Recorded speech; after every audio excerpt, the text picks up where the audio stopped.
Mehsana general civil hospital ખાતે ભરતી પ્રક્રિયામાં બેરોજગારી। મહેસાણા જનરલ સિવિલ હોસ્પિટલ ખાતે વિવિધ હોદ્દાઓની ખાલી પડેલી જગ્યાની ભરતી પ્રક્રિયામાં બેરોજગારીનું પ્રમાણ જોવા મળ્યું હતું। મહેસાણા શહેરમાં આવેલ જનરલ હોસ્પિટલમાં વિવિધ હોદ્દાઓ પર જગ્યાઓ ભરવા માટે કવાયત હાથ ધરવામાં આવી હતી, જેમાં staff nurse, data manager, medical officer, counsellor જેવી વિવિધ હોદ્દાઓ પર કુલ 4 જગ્યાઓ માટે ભરતીની પ્રક્રિયા મહેસાણા સિવિલ સર્જનના હસ્તે કરવામાં આવી રહી છે, જેમાં 4 હોદ્દાઓ पर कुल 4 पोस्ट भरवानी हती, जेनी सामे इंटरव्यू में कुल 238 ની आसपास अनुभवी नवयुवान અને યુવતીઓ મહેસાણા સિવિલ હોસ્પિટલ ખાતે इंटरव्यू આપ્યું હતું, જેમાં મેડિકલ ઓફિસરમાં 9, કાઉન્સિલરમાં 89, સ્ટાફ નર્સમાં 76, ડેટા મેનેજરમાં 64 લોકો इंटरव्यू આપ્યું હતું, જેમાં શિક્ષિત અને અનુભવી નવયુવાન યુવતીઓમાં બેરોજગારીનું પ્રમાણ જોવા મળ્યું હતું।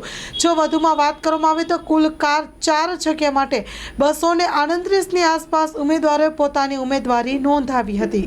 Story report by Mayur Pandya.